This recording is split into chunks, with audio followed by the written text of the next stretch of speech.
वो ना कि उस लड़की बल्कि उसके घराने नाल ही उसनु बड़ी दिलचस्पी होवे नी। देखो वडी निशानी दस गए। अगली गल अगली गल अस्सलाम वालेकुम। वालेकुम सलाम। दादा क्या ना है? मेरा नाम अहमद नवाज। कितना है? अहमद नवाज। अहमद नवाज।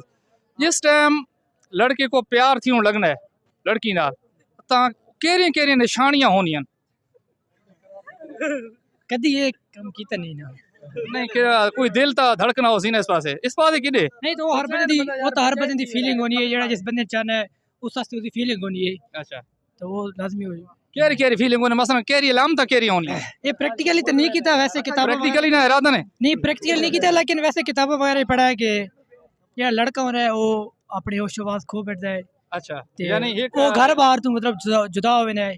दो थी गई ते तीसरी नहीं खाना भी नहीं है।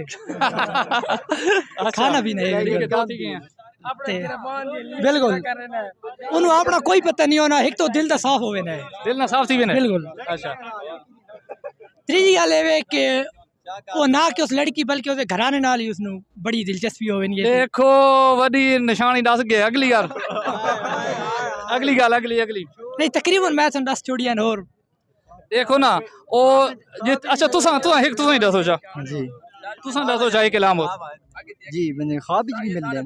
ख्वाब ही मिलने मिल रहे हैं बिल्कुल। ठीक है जी हाँ बिल्कुल बंदा उदास ही रहना है। अच्छा हाँ, उदास यार रहना है बिल्कुल। अगर वो मिल बनी है तो बात इधर बन बनी है इन याद ईद है।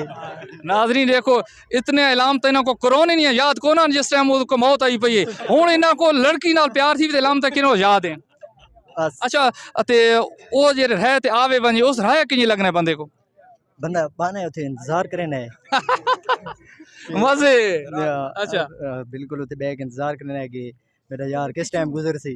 ठीक है हाँ वो इंतजार मतलब गल दे वो कौन है। ठीक है ओ कौन है तुसा कितनी दफा बैठे हो उन्हें दसना नहीं लोगों नहीं दसना मेरे को दसो जा नहीं मैं हल्दी को ना बैठा कदा बस हो नहीं नहीं नहीं यार। अच्छा नहीं नहीं बाप नहीं ते उस ना जरा भांड है यानी उस ना जरा गांव होना है उस रे बंदे ने हां थी ना या नहीं थी ना वजोड़े बिल्कुल थी ना वो किसे बहाना को लेना है कि मैं उथे कह जरिए चक्कर ला के ना। अच्छा तुसा केरा बहाना मार के वेने उथे? नहीं उथे या तो बंदा दोस्त बना के क्लोज के यार उथे लड़का दोस्त बना वने ना बस मेरा आउण में ना। हाँ या मतलब गल दे बंदा नाज़रीन ये देखो देखो छोरा वाला बहुत ट्रेंड चलता पे। अच्छा ना इस वास्ते ना आवे ने क्योंकि इलीगल है इलीगल बस ठीक है भाई उन्हें गल करे वैसे हंसी मजाक देखो ना